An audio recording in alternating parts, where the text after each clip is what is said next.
दोस्तों नमस्कार, मैं सत्य प्रकाश। जंतर मंतर के हम रोड पे खड़े हैं। आज कम से कम मुझे लग रहा है 1 लाख के आसपास जो लोग ये सोचते थे सोनम वांगचुक सर को पुलिस स्वास्थ्य को हवाला देके अस्पताल ले गई, उसके बाद ये कमजोर हो जाएगा आंदोलन। लेकिन आज देश के कोने कोने से, गली गली से तमाम युवा साथी, छात्र और हमारे साथ माननीय जी बैठे हैं। हम बात करेंगे सबसे पहले जिस तरीके से आप टीम उनके साथ आए हैं, छात्रों को लेकर आए हैं, क्या मकसद है? क्योंकि सरकार तो आप लोगों की सुन नहीं रही है। सरकार को सुनना पड़ेगा। मकसद एक है, युवाओं के भविष्य के साथ खिलवाड़ हो रहा है। और जब देश का नौजवान जब सड़कों पे उतरता है तो लोग पहले भी कहे हैं कि जिधर जवानी चलती है उधर जमाना चलता है। ये जवानी जो है पूरी तरह से जंतर मंतर के सड़कों पे उतर गया है। दिल्ली पूर्णतया बंद हो गई है, मेट्रो से लेकर सारी व्यवस्था ठप है। मोदी सरकार की नींद उड़ गई है। जो यहीं से कुछ किलोमीटर पे है मोदी जी, जो उनका आवास है, पर इतने दिनों से वो नहीं देख पा रहे थे। जैसे सोनम वांगचुक जी का बारे में आप बता रहे हैं कि 22 दिन भूख हड़ताल पे है, 21-22 दिन तक जो है भूख हड़ताल पे थे, ये लोग नहीं जागे।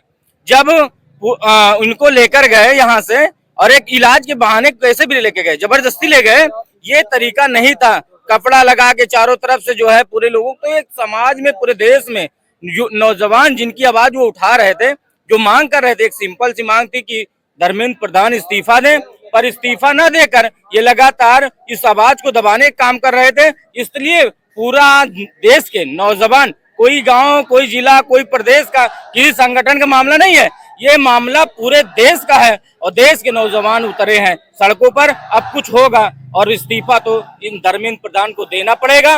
और मोदी जी नहीं सुने तो मोदी जी का इस्तीफा हम लोग मांग करेंगे आने वाले समय में।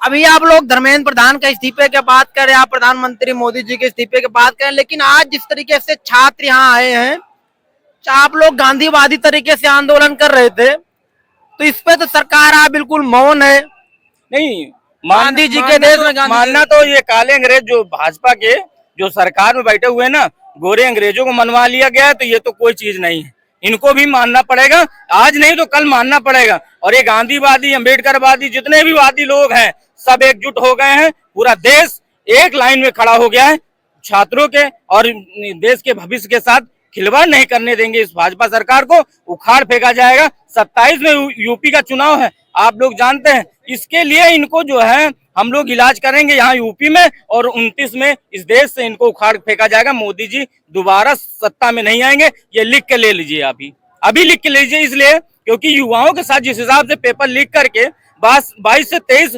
नौजवान आत्महत्या कर लिए, पूरे देश में कोहराम मचा है, पर मोदी जी को नहीं दिख रहा। उनका एक मंत्री का इस्तीफा मांगा जा रहा है। इतनी बड़ी बात हो गई कि अभी तक जागे नहीं है, एक ट्वीट नहीं कर पा रहे हैं, संवेदना में कुछ बोल नहीं पा रहे हैं। इतना जो है, कोई अंग्रेज जो विदेश का गोरा अंग्रेज था, इतना क्रूर नहीं था।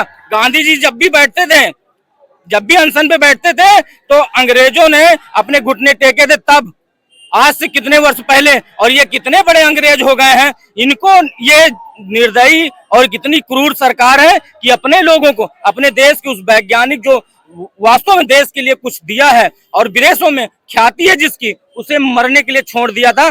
जब देखा तूल पकड़ गया है पूरे देश में, तब ये लोग आए आनंद फानंद में यहाँ से उठाकर और उनको अस्पताल में शिफ्ट कर दिया गया है। ये सोच रहे थे कि आंदोलन खत्म हो जाएगा। आज देखिए दिल्ली की सड़कों पर नौजवानों का जो मेला देख रहे हैं। हमारे कई साथी हैं यहाँ, 400-500 लोग हमारे साथी अमेठी रायबरेली से आए हैं। मैं जानता हूं, लेकिन वो हमसे मिल नहीं पा रहे हैं। सुबह से मैं फोन किया, अभी साथी है 10 मिनट पहले यहाँ पर आए। आप समझिए पूरे देश से लोग यहाँ पर 400-500 लोग आगे हुआ। रायबरेली से सिर्फ आए हैं, उसके अलावा कितने जिले हैं और ये सारे लोग आए हुए हैं। मैं ज्यादातर जो लखनऊ के अगल बगल टचअप जो जिले हैं, मैं जानता हूँ वो हमारे साथी सब यहाँ पर हैं। मैं मिल नहीं पा रहा हूँ, इतनी ज्यादा संख्या पर। अंदाजा लगाइए कि ये बहुत कस्बे का आदमी है। अच्छा। यहाँ पे आपके सामने जो खड़ा है, ये हम लोगों के टचअप के लोग हैं, गांव घर के लोग हैं। अभी जिले के लोग यहाँ गायब हैं। ये मेला में, जो कुंभ का मेला में कहते थे ना कि हेरा जाते हैं लोग, ये बिल्कुल हम लोग तो अंदर जा रहे हैं। सुबह से देख रहे हैं, 7 बजे, रात में मैं 2 बजे आ गया था। सुबह 7 बजे का मैंने वीडियो डाला है फेसबुक पर, उसमें हमने कहा कि ये लोग आ रहे हैं, अभी बंद नहीं, और तांता लगा हुआ है। अभी हमको लगा कि 1-2 घंटे और आएंगे और यहाँ लाखों भीड़ होगी, लेकिन यहाँ तो था नहीं है, गिनती कोई नहीं कर पाएगा। अंदर में मंच के तक जाने के लिए पत्रकार महोदय अंदर में मंच तक जाने के लिए कई बार प्रयास किया, लेकिन जा नहीं पाया, दम घुटने लगता है, इतनी संख्या है। कुछ लोग कह रहे हैं मेट्रो बंद है, मेट्रो की समस्या आ रही है। मेट्रो इसलिए बंद है कि सरकार का सारी व्यवस्था ठप हो गई है। इतने नौजवान पूरे देश से आए हुए हैं, इनकी हिम्मत है चला देंगे। मेट्रो में जगह नहीं है बैठने की, पूरे यहाँ का संचार व्यवस्था खत्म हो गई है। इनका यातायात की कोई प्रक्रिया बताइए चालू है? यहाँ पूरा सब रोड ब्लॉक है, पानी भी नहीं मिल रहा, बहुत समस्या है। वो तो हम लोग अपने हिसाब से देख रहे हैं। सरकार क्या कर रही है यहाँ पर?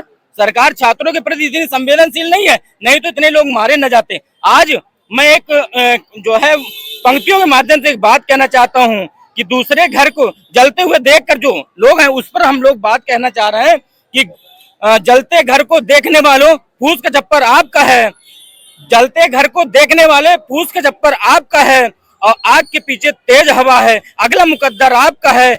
उसके कत्ल पर मैं भी चुप था, मेरा नंबर अब आया, मेरी कत्ल पर तुम चुप हो, अगला नंबर आपका है। यह नंबर सबका आएगा। मुर्गियों की तरह अपने अपने नंबर की इंतजार न करिए। मानवर कांसीराम साहब ने कहा कि दरबे में बंद मुर्गियां ये अपने अपने नंबर का इंतजार करती हैं, सब चुगा करती हैं दाना, और जब मरता है कोई चिल्लाता है तो ये लोग अपना अपना दाना चुगती रहती है, कभी आवाज नहीं उठाते। इसी तरह पूरा देश में ये लोग नौजवानों को जगाने काम कर रहे हैं। अब मुर्गियों की तरह हम लोग मरेंगे नहीं, नौजवान हमारे नहीं मारे जाएंगे। इसलिए हम लोग पूरी तरह से एकजुट होकर समाज को, नौजवानों को एकजुट कर आज दिल्ली के जंतर मंतर की सड़कों पर हम लोग उतरे हुए हैं। आने वाले समय में पूरे देश में गांव-गांव, जिले-जिले में हम लोग क्रांति करेंगे, और नौजवानों को जो ये लगातार प्रोटेस्ट कर रहे हैं, जितने भी लोग उनकी हत्याएं हो रही, इस बात के लिए पूरे देश में हलचल है। हम लोग चाहते हैं कि इस्तीफा हो, इस्तीफा हो, इस्तीफा हो। इस्तीफा नहीं हो धर्मेंद्र प्रधान का तो आने वाले समय पूरे देश में हाहाकार मचेगा। आपने देखा है हम यहाँ जंतर मंतर जो आंदोलन चल रहा है वहां से लमसम 2.5 किलोमीटर दूर खड़े हैं। ये 2 नंबर गेट है उधर जनपद का, उसके 500 मीटर इधर पूरा खचाखच है, पूरा ग्राउंड भरा पड़ा है। हमारे साथ हैं भगत सिंह का फोटो लेके चले क्रांतिकारी, क्या नाम भैया? विक्रम भारतीय, इसलिए जूसवाड़ा गोहाना का बेटा। आज हम यहाँ पर भारतीय युवा संगठन की तरफ से पहुंचे हैं सोनीपत डिस्ट्रिक्ट से, और हम यहाँ पर हमारी बहन रिया थापा जो कि नीट के एग्जाम के अंदर उनका एग्जाम अच्छा होने के बावजूद इस मनुवादी सरकार ने, इस ब्राह्मणवादी सरकार ने, जो कि उस बहन को नीट का एग्जाम जो उसका इन्होंने रद्द करवाया गया, ऐसी ही हमारी बहन, एक ही बहन नहीं, हमारी सैकड़ों बहनों को सुसाइड करने पे सरकार ने मजबूर किया है। और मैं मेरी बात सुनिए, आप भगत सिंह की फोटो लेकर हो, संविधान की फोटो लेकर, सभी लोग प्रोटेस्ट कर रहे हैं, लेकिन इस तानाशाह सरकार पे जिस तरीके से सभी लोग तानाशाह का तरह तरह के नारेबाजी कर रहे हैं, और उसके बाद आज बुरा पैदल मार्च करेंगे, आज बजने वाले हैं 2, लेकिन सरकार की तरफ से कोई महकमा आप लोगों से बात करने के लिए, आपके जो प्रोटेस्ट कर रहे हैं, चाहे प्रोटेस्ट कर रहे हैं कांग्रेस पंजाब जनता पार्टी के चीफ से दीपके जी से? सर मैं ये कहना चाहूँगा कि जो हम करें तो रासलीला, आप करो तो रामलीला, और सूप बोले तो सूप बोले, चलनी बोले जिसमें 72 छेद होता है। तो युवाओं की धड़कन को बहुत तकलीफ होता है। हम लोग युवा हैं, अगर हम लोग ठान लिए हैं तो अपना जो है धर्मेंद्र प्रधान जी का इस्तीफा दिवा के जाएंगे। और मैं प्रधानमंत्री मोदी जी से ये कहूंगा कि आप माननीय हो, प्रधानमंत्री जी हो, आप अगर बच्चों का कहना नहीं मानते हो, आप बेरोजगारी का कहना, बेरोजगार हैं बच्चे और बार बार पेपर लीक हो रहा है आपकी तरफ से, अगर धर्मेंद्र प्रधान जी का इस्तीफा मांग रहे हैं तो बच्चे उसमें कोई गलत नहीं कर रहे हैं, क्योंकि हर युवा बेरोजगार हो चुका है। आप कहाँ से? मैं सर अमेठी से हूँ। अमेठी से? जी जी जी जी। अब आप देखिए उत्तर प्रदेश से लेकर देश के अलग अलग कोनों पे यहाँ लोग पहुंचे हैं, जिस तरीके से अपनी पीड़ा को लेके जंतर मंतर पर आंदोलन में आए हैं, कोई अपने शौक से नहीं आया है। तमाम कठिनाइयों के झेलने के बाद हमने कई लोग देखा टिकट नहीं है, जर्नल से आ रहे हैं, पैदल आ रहे हैं, मेट्रो की प्रॉब्लम आ रही है, उसके बाद भी मेट्रो बंद कर दिया गया है। सुबह 9 बजे से मेट्रो बंद है। हमारे कई जानने वाले लोग अलग अलग मेट्रो स्टेशनों पे फंसे हुए हैं, पैदल आ रहे हैं। ये जो तादाद बाद में देख रहे हैं जो आ रही, ये पैदल आ रहे हैं। जो जितने जहाँ भी रोक दिया गया है, पुलिस प्रशासन ने उनको वहाँ रोका हुआ है, तो वो पैदल आने की कोशिश कर रहे हैं। इतना अंदेशा सरकार को नहीं दिखी कि इतनी भीड़ हो जाएगी। हम लोग इससे पहले राष्ट्रीय अध्यक्ष अखिलेश यादव जी सरकार चलाया करते थे तो काफी इनसे बेहतर था। युवाओं को बेरोजगारी भत्ता मिलता था, साइकिलें मिलती थी, बहनों को 25,000 रुपए मिलता था सम्मान निधि, और जो किसानों को था उनका जो है मूल दाम मिलता था खाने एक चीज खाने के कहना पदार्थ चाहता पे। हूं कि धर्मेंद्र प्रधान जी इतने महत्वपूर्ण क्यों हैं? अगर मोदी जी हर एक कोई भी एक काम होता है, छोटा सा पुल का उद्घाटन भी होता है तो वो करते हैं, उसका श्रेय वो लेते हैं। तो उनके सरकार में एक नेता है मान लीजिए, और उनका इस्तीफा मांग रहा है, अगर ये समाज ये जनता मांग रही है, 22-23 जो युवा लड़के हमारे देश का भविष्य कौन है? युवा है। तो एक युवा के पैर की धूल नहीं है धर्मेंद्र प्रधान, और नैतिकता के आधार पर ही उनको, एक इंसान की जो नैतिकता होती है, एक नेता जो होता है उसकी एक नैतिकता होती है, उसके आधार पर ही उनको इस्तीफा दे देना अब चाहिए। देख लीजिए हमारे देश के युवा लगातार ये बात उठा रहे हैं कि नैतिकता के आधार पर धर्मेंद्र प्रधान को जिस तरीके से 93 पेपर लीक हुए, कई लोगों की सुसाइड की, उसको लेकर जन आक्रोश युवाओं के साथ में। इस वीडियो में इतना ही है। आप देख रहे थे जन विचार न्यूज चैनल। लोगों तक जय होगा।